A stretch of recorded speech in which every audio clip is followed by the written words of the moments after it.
اللہ رب العالمین نے جو ہے حنین کا تذکرہ بیان فرمایا. یہ حنین بھی ایک مقام ہے جو مکہ اور طائف کے درمیان ہے. مکہ سے جب طائف جائیں گے اس کے درمیان میں ایک مقام ہے حنین. وہاں پر بھی اللہ کے رسول صلی اللہ علیہ وسلم اپنے اصحاب کے ساتھ گئے تھے.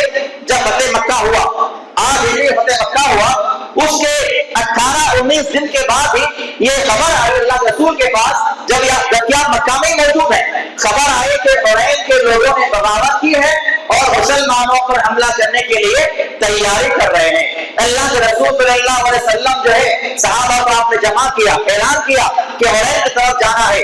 13,000 صحابہ اللہ کے نبی کے ساتھ تھے. یہ پہلی جنگ ہے جس میں صحابہ کی تعداد اتنی زیادہ ہے.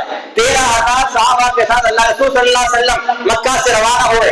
اور وہاں پر ہوا کیا, جب 13,000 صحابہ رسول اللہ صلی اللہ علیہ وسلم کے ساتھ موجود تھے تو صحابہ کے دل میں یہ خیال آیا کہ ہم آج تعداد میں زیادہ ہے, لہذا آج ہم یقیناً جو ہے جنگ جیت جائیں گے.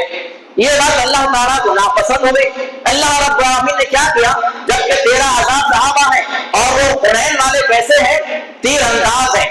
وہ بہت زیادہ تیر انداز تھے, اتنا زیادہ ماہر تھے کہ ان کے تیر اندازی کے مقابلے میں کوئی فوج ٹک نہیں سکتی تھی. اس کے بعد جنگ کے میدان میں جو ہے صحابہ کی جماعت گئی, ادھر سے مکمل تیاری میں وہ لوگ بھی آ گئے. شروعاتی مراحل میں ایسی تیر اندازی ہم لوگوں نے کی کہ صحابہ میدان جو ہے جہاد چھوڑ کر بھاگ گئے.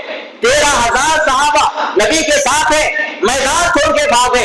اللہ کے رسول صلی اللہ علیہ وسلم آواز دے رہے ہیں, اے اللہ کے بندوں میرے پاس آؤ, میں سچا نبی ہوں, میں اللہ کا بندہ ہوں. انا النبی لا کذب, میں جھوٹا نبی نہیں ہوں. انا عبد المطلب, میں عبد المطلب کا بیٹا ہوں. نبی آواز دے رہے ہیں, کوئی آنے کو تیار نہیں ہے. 13,000 صحابہ میدان چھوڑ کے چلے گئے, جا رہے ہیں, بھاگ رہے ہیں. اللہ کے نبی کے پاس کتنے صحابہ بچے, 100 صحابہ.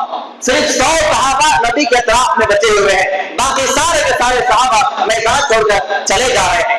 رسول اللہ صلی اللہ علیہ وسلم نے منظر دیکھا.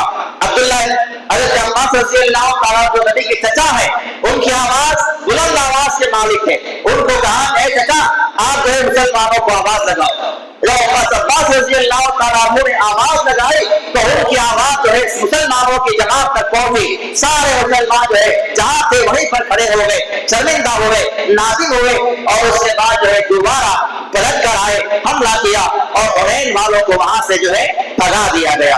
اللہ رب العالمین نے یہاں پر اسی بات کا تذکرہ فرمایا کہ حنین کے دن تم لوگ جو ہے کثرت کی وجہ سے اپنے آپ میں فخر محسوس کر رہے تھے.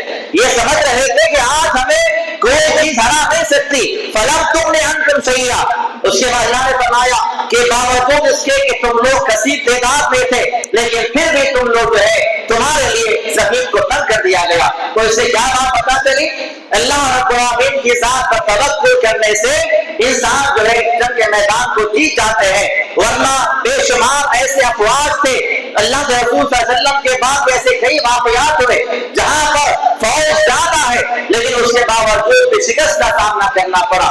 تو ہار اور جیت کا اختیار اللہ کے پاس ہے, فتح اور شکست دینا اللہ کے اختیار میں ہے. کسی کی تعداد زیادہ ہونے سے, کسی کی تعداد کم ہونے سے ہار اور جیت کا فیصلہ نہیں ہونے والا ہے. اللہ تعالیٰ نے صحابہ کو امتحان کے طور پر جو ہے شروعاتی مراحل میں میدان جنگ سے بھگوا دیا.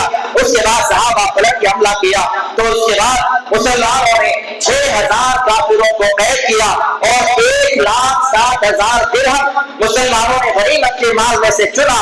24,000 اونٹ مسلمانوں کو ملے, 40,000 بکریاں مسلمانوں غنیمت کے مال میں سے جو ہے برآمد ہوئی اور 4,000 اوقیہ یعنی 4,000 کلو کے قریب جو چاندی ہے مسلمانوں نے وہاں پر حاصل فرمائی. اسی جنگ کے موقع پر جو ہے اللہ کے رسول صلی اللہ علیہ وسلم کو آپ کی رضائی بہن شیما سے ملاقات ہوئی.